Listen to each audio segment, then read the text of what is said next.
Étoile de love, les étoiles. Étoile de love, les étoiles. Étoile de love, les étoiles.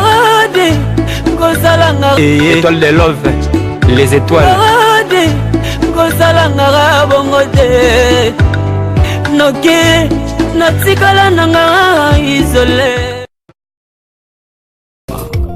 Alléluia. Bonsoir. Aujourd'hui, vraiment, je suis ravie de recevoir pour vous Évangéliste et Grâce. Nous allons parler un peu de mariage parce que il y a trop de problèmes des couples, il y a trop de problèmes des mariages. Donc, c'est un thème ça me tient énormément au cœur.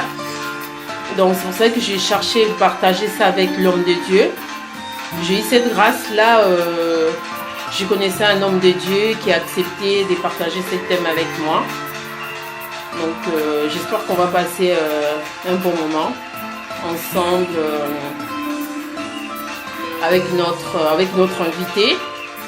Lui pourrait vraiment nous expliquer c'est quoi les valeurs du mariage, c'est quoi le rôle d'une femme quand elle est mariée, c'est quoi le rôle d'un homme aussi. Merci, bonsoir tout le monde d'être là, bonsoir, je suis ravie que vous soyez là pour nous. Nous avons parlé de la Pambolabino, merci, vraiment merci, on va de suite, donc, mais la tête, au côté, ça a invité dans là.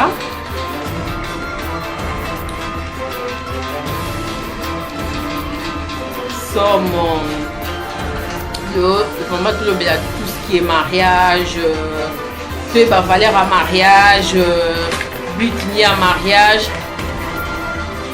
but dans les années, est-ce que tu comprends pas la fin de sentiment et après tu vis par code dans côté les lots vraiment. Donc sans plus tarder, donc on peut s'inviter dans l'AI.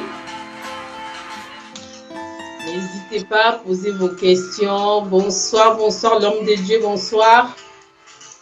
Bonsoir. Merci, merci d'avoir accepté mon invitation. Merci. Ah, bonsoir tout le monde. Bonsoir Elena. Elena, n'hésitez pas. Si tu as des commentaires, tu peux me l'écrire. Tu peux écrire comme ça, on va répondre et tout. Donc, en tout cas, bonsoir. Hein. Bonsoir à toi, Évangéliste et Grâce. Donc, je suis ravie de vous recevoir, qu'on puisse partager ce moment ensemble avec vous. Nous allons parler des mariages. Ce thème, ça me tient au cœur parce qu'on voit qu'il y a beaucoup de mariages ici à l'Europe, de toute façon partout dans le monde, hein, surtout ici à l'Europe. Donc, il y a trop de problèmes. On s'est marié aujourd'hui, demain, un divorce, des trucs comme ça là et tout. Donc, grâce à vous, on va savoir ça dû à quoi. Peut-être on cherche à imiter les autres, des trucs comme ça là et tout. Donc, je vous laisse d'abord vous présenter avant qu'on commence notre émission tranquillement. On va le démarrer tout doucement, donc je vous laisse d'abord vous présenter. Merci beaucoup. Comme vous venez de dire tantôt, mon nom c'est l'Évangéliste de Grâce. Ça, c'est un nom que j'ai reçu de la part de Boloti. Donc, je suis résident à Montpellier pour le moment. Donc, en bref, je peux dire ça. Mon nom, c'est l'évangéliste. Je suis évangéliste. Ça, c'est un ministère que j'ai. Et puis, mon nom de la famille, c'est Boloti. Et la grâce que j'ai reçue de la part du Seigneur, pour parler court, je ne peux pas vraiment témoigner de ma vie aujourd'hui parce que ce n'est pas ce que nous allons parler aujourd'hui. Ce que nous allons parler aujourd'hui, c'est du mariage. Mais moi, je voulais seulement me présenter en tant qu'un serviteur de Dieu. Je suis évangéliste pour le moment résident à Montpellier. Je rends grâce à Dieu pour ces jours, mais avant pour moi que nous commençons notre émission, nous allons prier. La Bible dit de remettre toutes choses entre les mains de Dieu et que l'Esprit de Dieu nous accompagne. Parce que ce que nous voulons parler, c'est vraiment indispensable, quelque chose qui est vraiment indispensable. Mais avant tout, il faut que nous prions. Est-ce qu'on peut fermer les yeux à tout le monde qui sont en train de nous suivre, que nous allons laisser cette émission entre les mains de Dieu et que l'Esprit de Dieu règne et que l'Esprit de Dieu vraiment nous conduit, nous dirige. Prions s'il vous plaît. Éternel notre Dieu, toi le Dieu, le créateur du ciel et de la terre, celui qui a créé toutes choses, le maître de l'univers. La Bible dit, Seigneur de Tout-Puissant, sans toi, l'Esprit de Dieu, on ne peut rien faire. Voilà pourquoi ce soir, nous t'associons, le Saint-Esprit de Dieu. La Bible dit, nous connaissons en partie et nous prophétisons en partie. La Bible dit, quand il viendra, tu nous enseigneras de toutes choses. Nous avons besoin de toi, Saint-Esprit de Dieu, pour ce moment, afin que ton peuple qui est connecté puisse comprendre ce que tu voulais parler ce soir, afin que le mariage, que les gens comprennent l'importance du mariage. Saint-Esprit, nous ne connaissons pas parler. La Bible dit, nous connaissons en partie et nous prophétisons en partie. Mais la Bible dit, quand il viendra, tu nous enseigneras de toutes choses. Voilà pourquoi ce soir, nous voulons que tu nous enseignes. Voilà pourquoi ce soir, Saint-Esprit, sois en action. Donne-nous la sagesse et l'intelligence. La Bible dit, si vous avez besoin de l'intelligence et de sagesse, demandez et il vous sera donné. Nous avons besoin de l'intelligence, nous avons besoin de la sagesse, afin que ton peuple puisse comprendre. Ceux qui sont dans les déraillements puissent retourner dans les rails et qu'ils comprennent ce que tu veux dire ce soir à propos du mariage. Que l'honneur, la gloire revienne à toi, toi qui es notre Dieu. Merci pour ta présence en ces moments. Au nom de Jésus-Christ, nous avons ainsi prié. Amen. Amen. Merci beaucoup pour cette belle prière. Merci beaucoup, prière, ça fait toujours du bien. Ça ramène un plus dans notre vie. Donc, merci beaucoup, vraiment. Ben voilà, nous allons commencer notre émission. Donc, aujourd'hui, nous allons parler un peu en français. Donc, on pourrait mélanger un peu lingala, mais vraiment, on va parler plus en français. Et après, Elena, bonsoir, ça me fait plaisir de te voir là, ma chère. N'hésite pas, donc tu peux envoyer tes commentaires, tes chapitres et tout. Donc, Évangéliste Grâce, nous allons parler de mariage. Déjà, quand on dit mariage, ça veut dire quoi bibliquement? Déjà, mariage. Parce que là, quand les gens, ils attendent mariage, des fois, il y a des gens, ils ne savent même pas c'est quoi le mot mariage. On lui dit par le sentiment, par le plaisir. Donc, bibliquement, déjà, le mot mariage, ça veut dire quoi? Est-ce qu'il s'est écrit quelque part le mot mariage? Oui, le mariage est écrit dans la Bible. Mais premièrement, je voulais définir ça. Le mariage, nous allons définir mot par mot pour que nous puissions comprendre. Et nous prenons la lettre M qui signifie mort en soi. C'est-à-dire quelqu'un qui veut se marier doit premièrement se mourir en soi. C'est-à-dire d'oublier de toi-même, d'oublier tes qualités, d'oublier ce que tu es, d'oublier le niveau de tes études. Il peut y arriver aujourd'hui qu'une femme qui est très intelligente, qui a beaucoup étudié plus que son mari. Mais la première des choses de faire quand elle entre dans le mariage, parce qu'elle a étudié plus que son mari, la première des choses de faire, de s'oublier soi-même. Voilà pourquoi je commence par la lettre M. Le mari doit s'oublier que peut-être il est riche, peut-être il a beaucoup d'argent, il a tout. Il doit vraiment s'oublier que moi, en tant que riche, peut-être je vais me marier avec une personne qui n'est pas riche. Premièrement, je dois m'oublier de la richesse que Dieu m'a donnée. Je dois m'oublier de toutes ces choses-là. Je dois seulement me voir que je suis homme. Homme seulement, homme simple. Je suis femme. Femme simple et je vais me marier avec quelqu'un qui peut être riche ou pauvre. Voilà pourquoi j'ai défini la lettre M comme étant mort en soi. Ça, c'est la définition de la lettre M. Tu dois mourir en toi-même. Tu dois t'oublier ce que tu as et comprendre que je vais maintenant entrer dans le mariage. Et quand je définis la lettre M étant amour, amour, quand on parle de l'amour, nous voyons l'amour du Christ, le caractère du Christ. Christ a aimé le monde. Voilà pourquoi il est venu sur la terre pour mourir. La lettre A qui signifie amour, qui caractérise l'amour de Christ. Nous devons avoir cet amour de Christ. Il n'a pas vu comment il était. Il n'a pas vu sa façon d'être. La Bible dit, il est descendu sur la terre comme il est écrit dans Jean 1. La Bible dit, au commencement était la parole. La parole était avec Dieu. Et la parole était Dieu. La Bible dit, nous voyons dans les premiers versets de Jean jusqu'au 12e verset. Dans les 12e verset, la Bible dit, il s'est fait chair. Donc cela veut dire qu'il est devenu chair. Il a pris la chair de l'homme. Il est venu sur la croix, mourir sur la croix. Il n'a pas vu ses qualités de Dieu. La Bible dit, il était Dieu. C'est pourquoi quand Philippe lui a posé la question de savoir, il a dit, Maître, pourriez-nous montrer le Père? Il a dit à Philippe, Philippe, si vous me voyez, vous voyez le Père. Moi et mon Père, nous sommes un.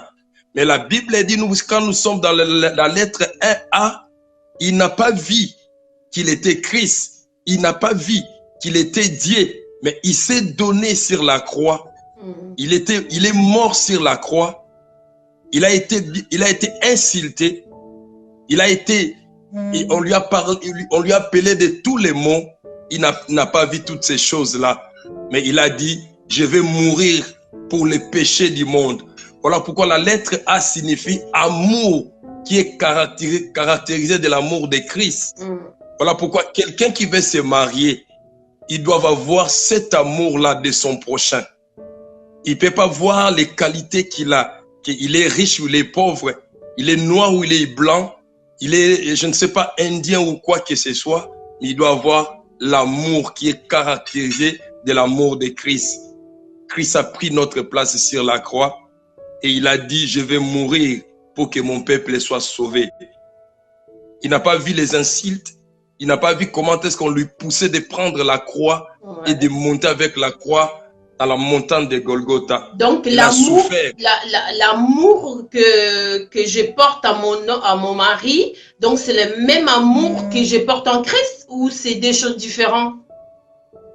Parce que quand j'aime mon mari, ce n'est pas le même amour que je porte en Christ. Donc c'est des amours différents.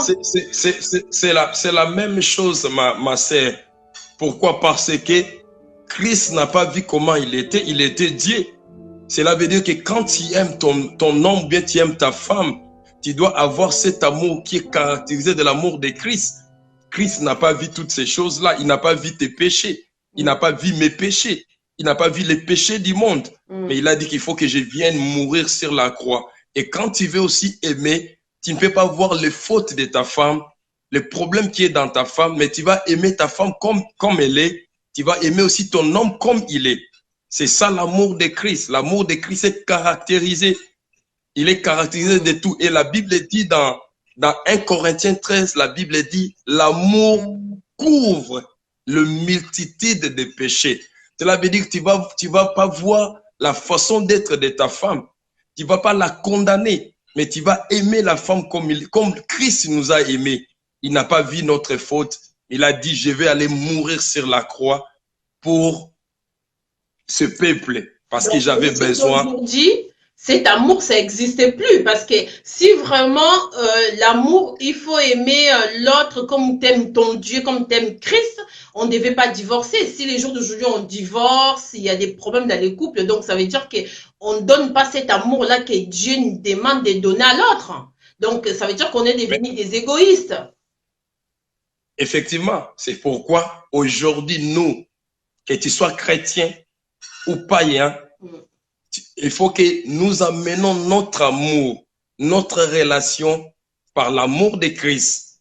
Quand nous amenons notre relation par l'amour de Christ, tu ne vas pas commencer à divorcer. On ne va pas divorcer. On ne va pas divorcer. On ne va pas commencer à chercher toujours la raison. Parce qu'aujourd'hui, nous cherchons des raisons parce qu'il manque quoi? L'amour de Christ. Voilà pourquoi notre mariage doit être basé dans la parole de Dieu.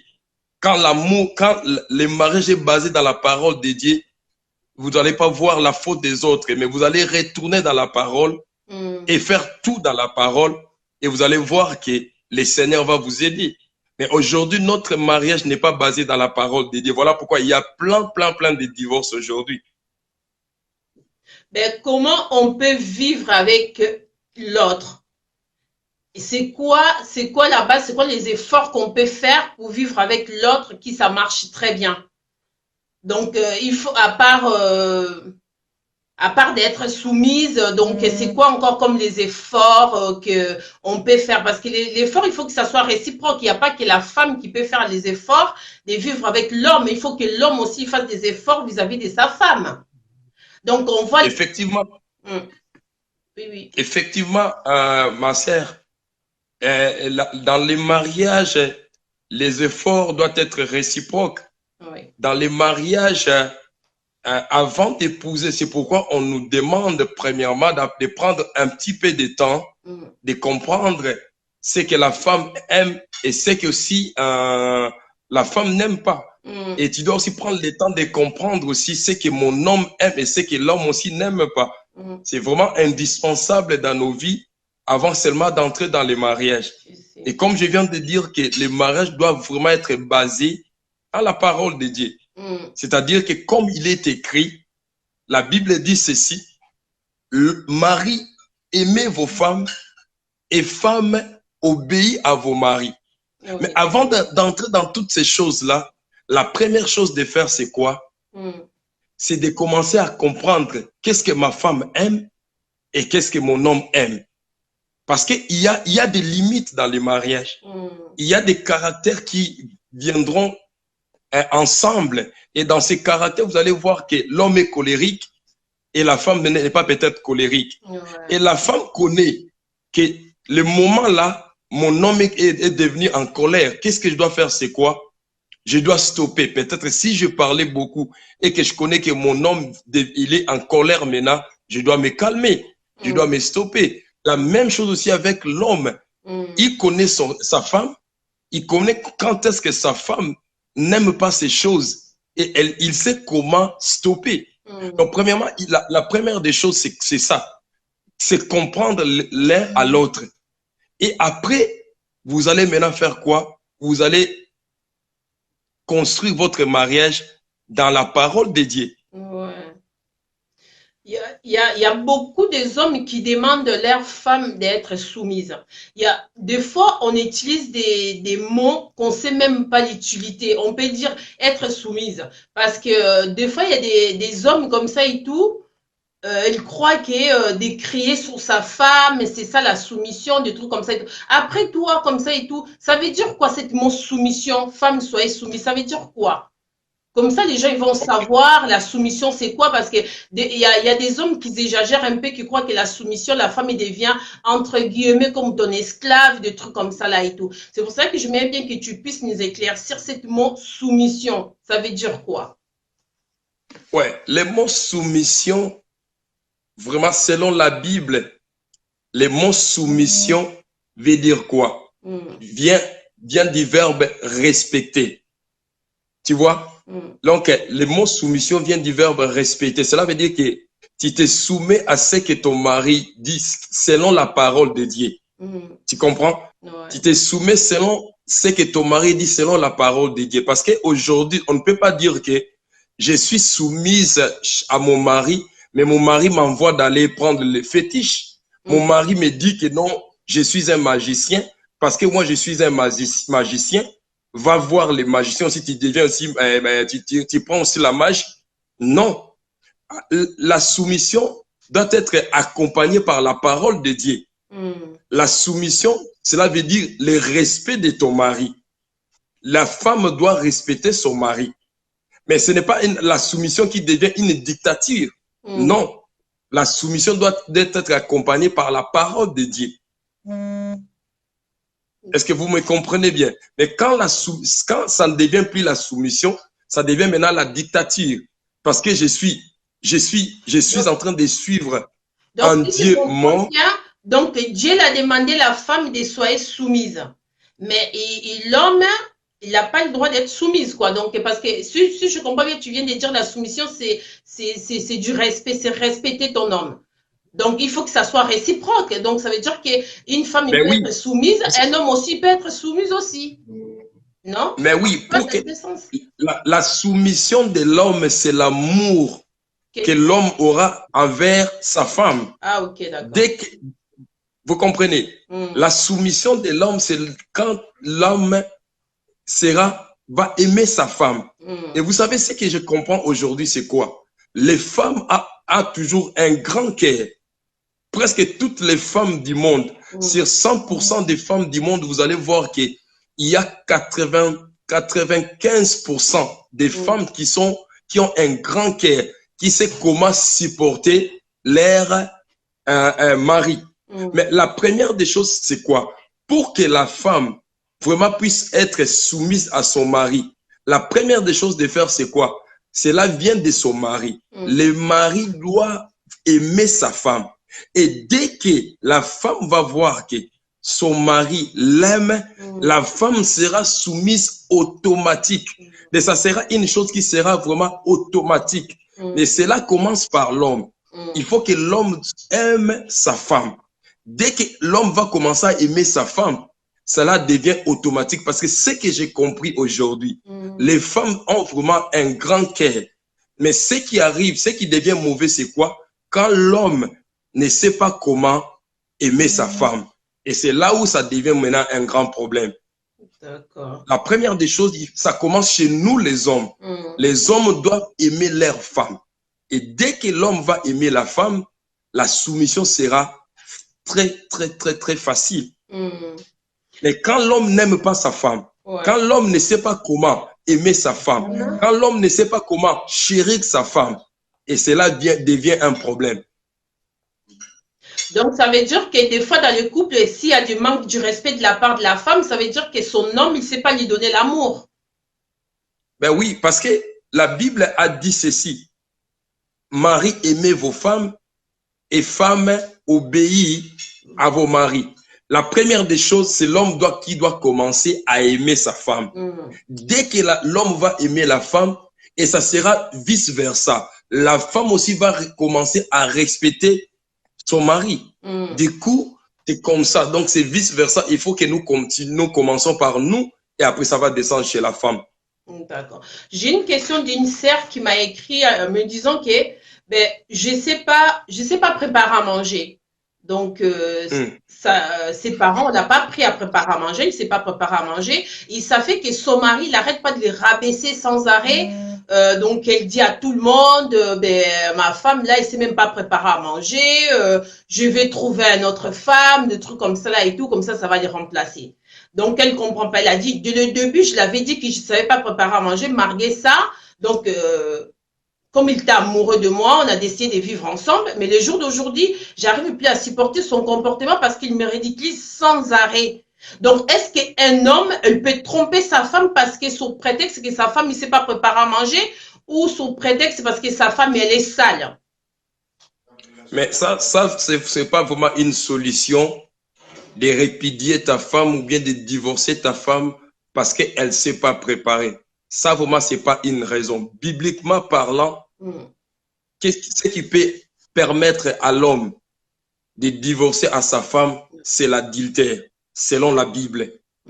À part l'adultère, l'homme a droit à supporter sa femme, à amener sa femme chez un cuisinier ou bien une cuisinière qui sait préparer pour que la femme commence à apprendre à préparer.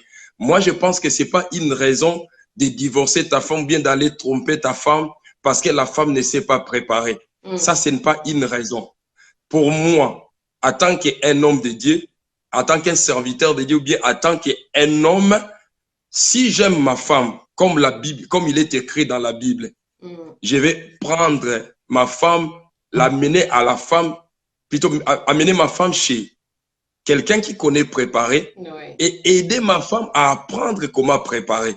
Parce que je ne pense pas que cela peut empêcher ou bien nous divorcer à cause de ne pas savoir préparer. Moi, je pense que l'homme va aider à sa femme à préparer. Donc, il va ramener la femme quelque part pour apprendre Au fur et à mesure que la femme va apprendre à préparer, Oui. moi, je pense que ça serait facile. Mais tu ne peux pas divorcer ta femme parce qu'elle ne sait pas préparer. Ça, ce n'est pas une raison. Et si quelqu'un fait des choses pareilles, il doit savoir qu'il doit rester célibataire jusqu'à sa vie. Parce que quand tu es marié, si ce n'est pas le cas d'adultère, tu ne peux pas divorcer ta femme. Ouais. Est-ce qu'on peut... j'ai une autre question encore une sœur qui m'a écrit aussi. Donc, ça fait 3 ans qu'il est marié. Elle n'arrive pas à faire des enfants. Donc, la famille à son mari, ben voilà, ils sont pas contents. Ils demandent à leur fils de divorcer. Est-ce que les enfants, ça fait partie du mariage? Donc, un mariage sans les enfants, ce n'est pas béni de Dieu? Je vais te répondre comme ça, en 2 volets. Le premier volet, les mariages, je peux dire que oui, dans les mariages, nous avons besoin des enfants, oui. Et encore, le deuxième volet que je peux te répondre, c'est quoi? Dans les mariages, il peut y avoir les enfants ou pas, mais nous sommes obligés à rester dans les mariages parce qu'on ne s'est pas marié à cause des enfants. On s'est marié parce qu'on s'aime. J'aime ma femme et ma femme m'aime aussi. Donc, je suis obligé de rester avec ma femme. Si Dieu nous donne les enfants, on bénit le Seigneur. Oui. Et si Dieu aussi ne donne pas les enfants, on continuera toujours à bénir le Seigneur. Mais le problème, c'est quoi? Pour moi, je peux dire ceci. Si il y a un problème de la stérilité, que la femme ou l'homme ne peut pas avoir l'enfant, mais la Bible dit ceci. Je lève les yeux vers les montagnes, d'où me viendra le secours. Le secours ne vient pas chez mon mari ou ne vient pas chez ma femme, mais le secours vient de l'Éternel. C'est-à-dire, nous allons continuer à consulter notre Dieu. La Bible dit, faites connaître vos besoins à Dieu avec des supplications, des prières et des actions de grâce, et le Seigneur va agir. Cela veut dire que moi et ma femme, nous serons unis dans la prière. Moi et ma femme, nous allons continuer à invoquer ce Dieu-là. Il peut pas y avoir aujourd'hui qui nous donne la réponse. Demain ou tôt ou tard, il y aura toujours la réponse. Il y aura toujours la solution. Moi, je connais des gens aujourd'hui qui ont fait 16 ans de mariage. Je connais un homme dédié à Kinshasa, à Lemba, parce que moi, je suis natif de Lemba. Je connais l'homme dédié, un homme dédié puissant, mais il a fait 16 ans de mariage avec sa femme sans pour autant avoir les enfants. Mais il n'a pas abandonné sa femme et sa femme aussi n'a pas abandonné son mari. Ils ont resté ensemble dans la prière et le Seigneur les a donné un enfant. Aujourd'hui, ils ont un enfant et ils glorifient Dieu. Mais ça a pris le temps. Même les membres de l'église ont commencé à inciter la femme en disant que la femme, elle est sorcière. Ils ont parlé des choses. Mais je te dis la vérité. Mais la femme n'a pas écouté ces paroles, ces choses. Et même son mari, qui était un homme de Dieu, jusqu'à aujourd'hui, ils sont ensemble et après 16 ans, ils ont eu un enfant. Donc, ce que je pouvais te répondre, c'est quoi? Les mariages, ce n'est pas le problème des enfants. Les mariages, parce que c'est l'homme qui aime sa femme et la femme aussi aime son mari. Voilà pourquoi ils doivent rester ensemble. Ils vont rester ensemble, ils vont continuer ensemble et jusqu'à quand où le Seigneur répondra. Donc, il faut qu'ils restent dans l'unité. Ouais, il y a une autre question encore que quelqu'un m'a posée. Si dans un mariage, il n'y a plus rien qui marche, donc je peux rester parce qu'on a des enfants ensemble ou je peux partir parce qu'un homme qui te respecte pas, qui te frappe, que tu manques du respect sans arrêt devant tes amis, devant ta famille, qui t'insulte, qui te rabaisse sans arrêt, est-ce que tu restes à cette mariage parce que vous avez des enfants ensemble ou tu pourrais partir, tu peux divorcer pour ça? Tu ne peux pas divorcer parce que ton homme est en train de te tabasser, ton homme est en train de faire des choses qui n'est pas bien, qui n'est pas la volonté de Dieu. Mais toi, en tant que femme, la Bible dit ceci, une femme sage bâtit sa maison. C'est-à-dire, parce qu'une femme qui est sage, qui bâtit sa maison, elle va pas commencer à pleurer, à dire à n'importe qui ses soucis. Mais ce qu'elle doit faire, c'est quoi? elle doit prier, elle doit se mettre les genoux, elle doit invoquer la miséricorde de Dieu, elle doit demander la grâce de Dieu pour que le Seigneur touche le cœur de son mari. Parce que rien n'est impossible. La Bible dit, ce qui est impossible à l'homme est possible à Dieu. Pendant les moments qu'elle est en train de passer, c'est difficile pour elle. Mais quand elle va continuer à invoquer Dieu, Dieu trouvera une solution. Elle ne peut pas quitter son mariage à cause de l'attitude de son mari. Mais elle va implorer la grâce de Dieu et le Seigneur répondra tôt ou tard.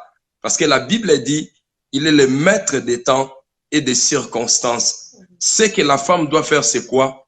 Elle doit persévérer dans la prière.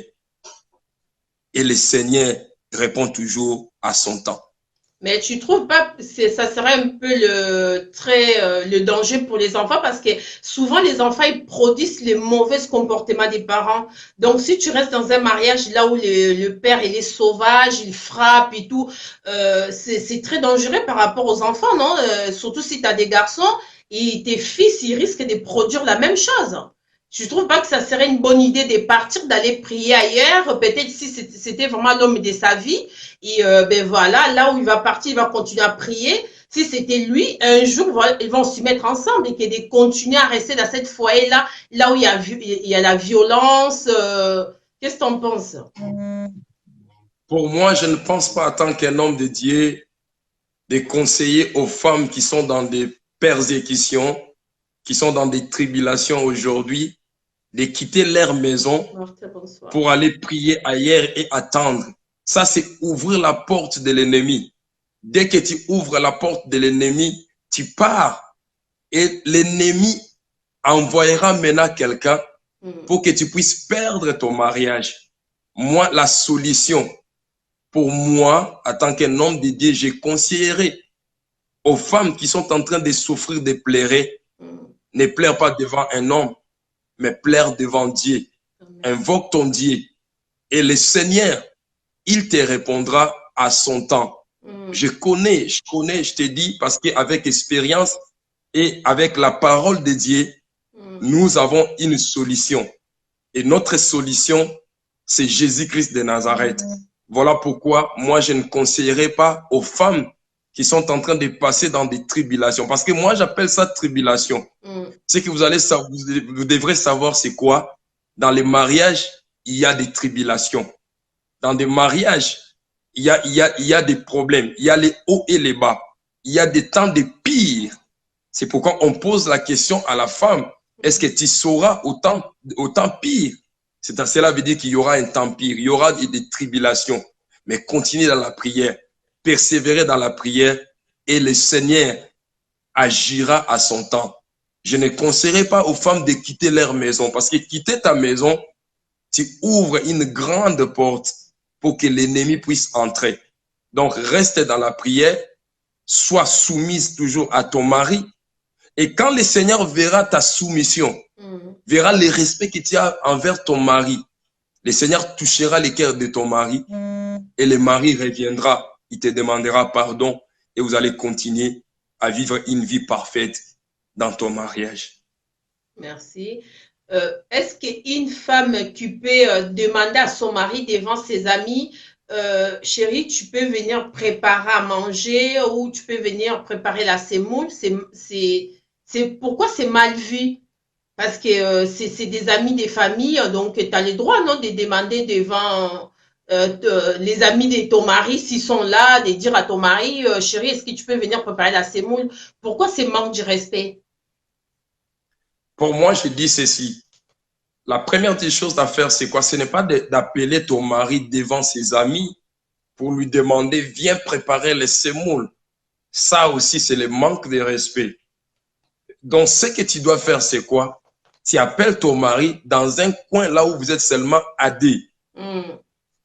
Tu dis à ton mari avec respect, chérie, peut-être j'avais beaucoup travaillé aujourd'hui, je viens du boulot, je suis fatigué, je viens de faire la nourriture, est-ce que tu peux seulement préparer, m'aider à préparer la semoule pour que nous puissions manger avec tes amis? Tu sais, la façon de demander aussi, parce qu'il y a aussi d'autres femmes qui ne savent pas comment demander. Il y a aussi d'autres femmes qui ne savent pas comment parler. Tu ne peux pas venir devant ton mari qui est avec ses amis, de demander à ton mari devant ses amis, viens préparer la semoule. Non, il y a la façon de parler, ma sœur. Il y a la manière de parler à ton mari. Et du coup, avec le respect, le mari aura aussi bien le respect devant ses amis. Il s'approchera de toi, il entendra ce que tu lui diras et il va t'aider parce que nous savons surtout ici en Europe. Ici en Europe, les femmes travaillent, les hommes travaillent. Ce n'est pas en Afrique. Bon, comme moi, j'étais en Afrique du Sud. En Afrique du Sud, c'est presque la même chose ici en Europe. Les femmes travaillent, les hommes aussi travaillent. Mais si nous rentrons dans nos pays, là, c'est un peu différent. Un peu différent parce que vous allez voir que les femmes, beaucoup ne travaillent pas dans nos pays. Mais Afrique du Sud, Europe, c'est presque la même chose. Je sais que ma femme est fatiguée. Je peux aider ma femme. Vous voyez? Donc, c'est pas un problème. Mais la façon maintenant de parler qui peut provoquer quoi? Les troubles. Qui peut provoquer quoi? L'incompréhension dans les couples. Voilà pourquoi ça demande une façon de parler à son mari.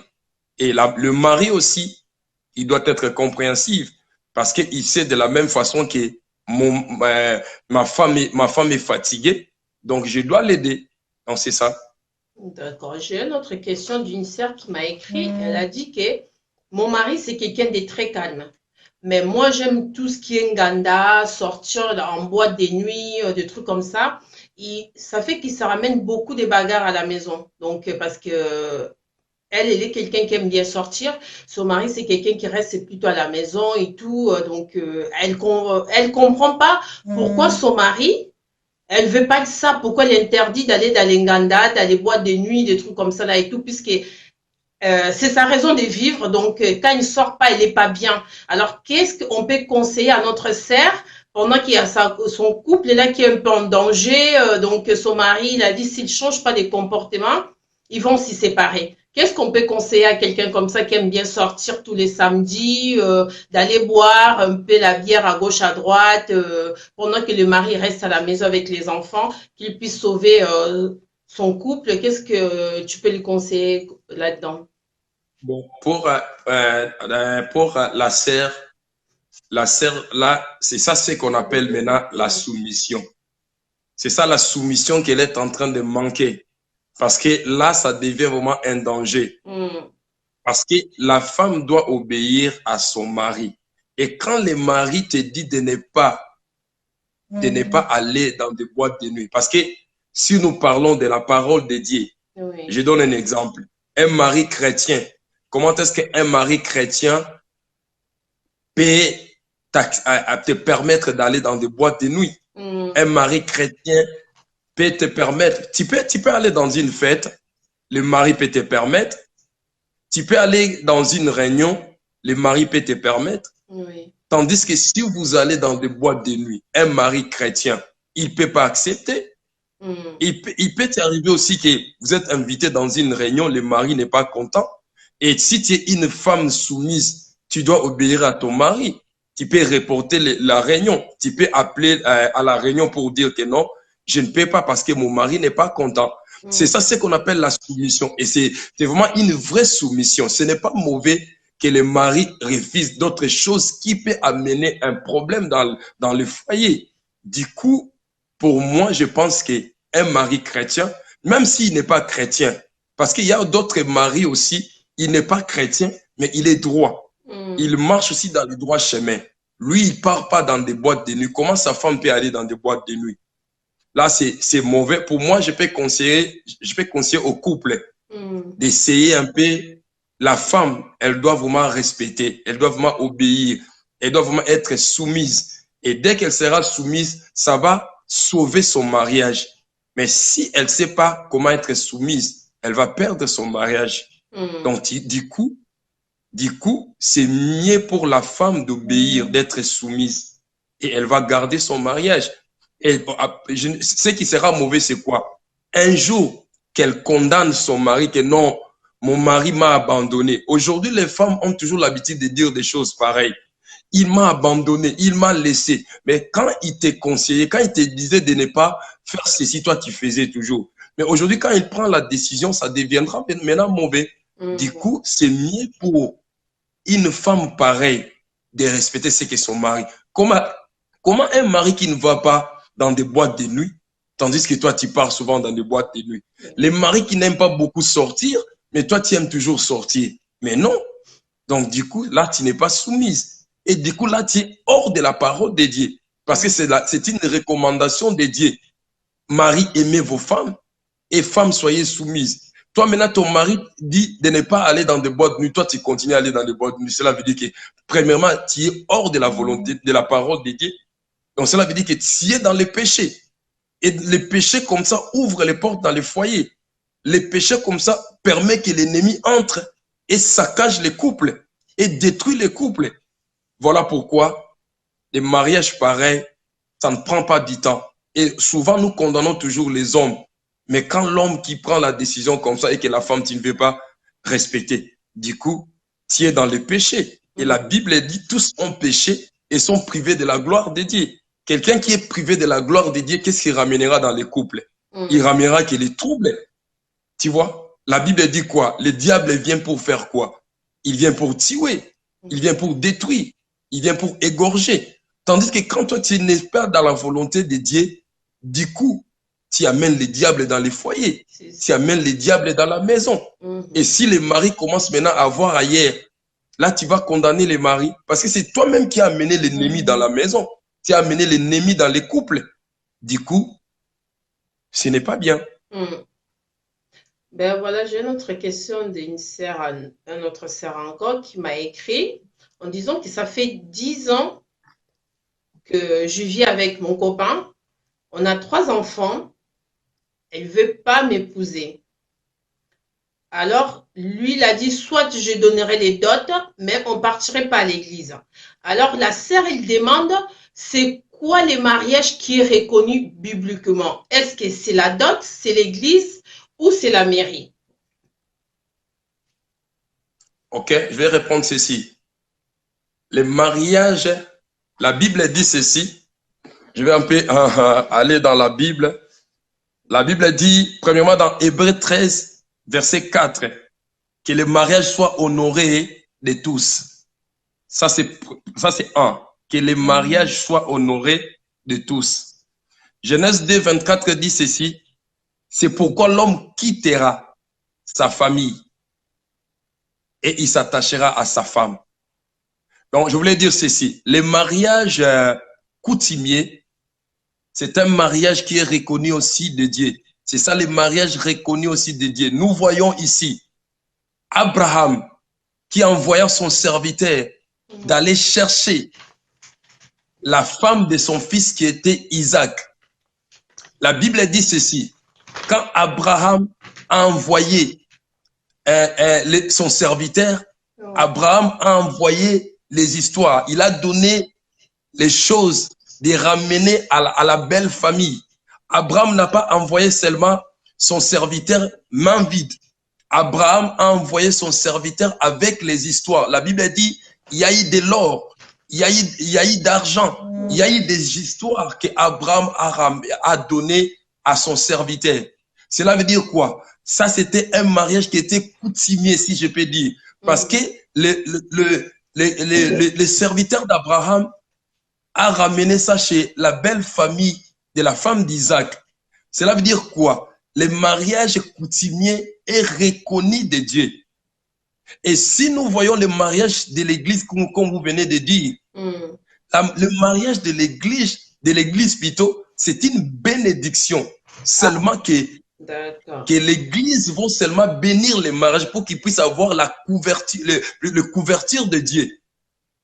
Mais le mariage coutumier, c'est un mariage qui est reconnu de Dieu parce que c'est biblique aussi, comme je viens de vous donner l'exemple des serviteurs d'Abraham qu'Abraham a envoyé pour aller épouser, pour aller chercher la femme de son fils qui était Isaac. Donc, le mariage coutumier, c'est un mariage reconnu de Dieu. Le mariage de l'Église, c'est seulement une bénédiction de Dieu pour que vous puissiez avoir... Bibliquement, les mariages de l'Église, c'est écrit aussi bibliquement parce que là, quand tu parles d'Abraham, j'ai l'impression, on dirait que tu parles de la dot. J'ai l'impression que c'est dot qui est reconnu. Donc, religieux, alors, c'est reconnu aussi dans la Bible et c'est écrit. Les mariages à la mairie aussi, c'est écrit. Le mariage de la mairie, c'est aussi écrit dans la Bible. Je voulais dire ceci. La Bible dit, donnez à César ce qui est à César, à Dieu ce qui est à Dieu. Cela veut dire quoi? Ici, Jésus parlait de la loi qui existait à César. À César, c'est lui qui gouvernait.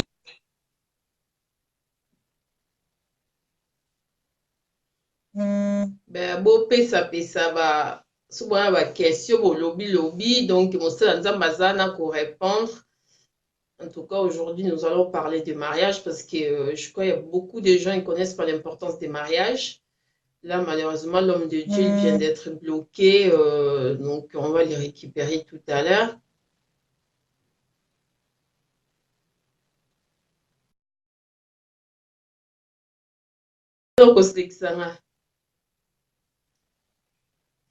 Ah, merci beaucoup, pasteur Jean-Claude. Donc, il n'y a aucun seul mariage qui est reconnu à la Bible. Reconnu. Et alors, pourquoi on part à l'église? Si les mariages à l'église, ce n'est pas reconnu, donc les mariages coutumiers, donc c'est ça qu'on appelle ici à l'Europe les fiançailles. C'est le seul mariage qui est reconnu. Alors, pourquoi on part à l'église? Pourquoi on part à la mairie? On gaspille l'argent pour rien. Ben, on attend notre invité qui va rentrer encore. Donc là, je crois qu'il a eu un peu de problèmes de réseau. Pour éclaircir un peu cette histoire, parce qu'il y a beaucoup de gens qu'on m'a écrit, ils se posent énormément de questions sur tous ces mariages-là. Donc, j'espère qu'ils vont être contents d'attendre tout ça là, parce que je vois encore l'homme de Dieu, donc qui nous a écrit, donc pasteur Jean-Claude, qui nous a écrit qu'il y a qu'un seul mariage coutumier. Donc ça veut dire que les mariages à l'église, donc d'accord, je vois que ma sœur Hélène a dit il faut non plus vendre sa fille en 2000 €. Donc les mariages coutumiers, donc ça veut dire qu'on ne donne pas l'argent. Donc on fait comment? On donne quoi alors? On s'y présente seulement ou on ramène les cadeaux qu'on veut? Donc on ne demande pas l'argent, Elena?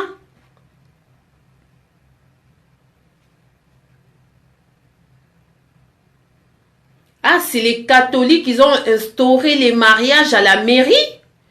Donc, ce n'est pas écrit publiquement, mais ça serait bien pour notre sœur, parce que notre sœur, elle se pose énormément de questions.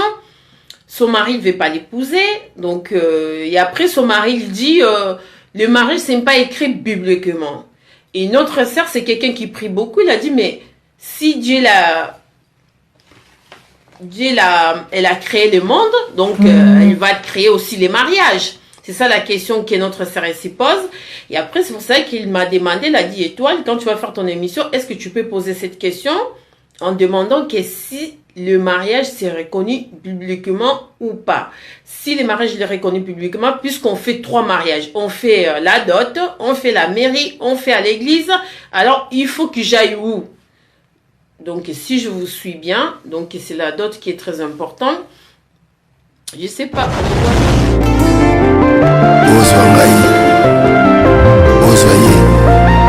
Est-ce que ça le cas?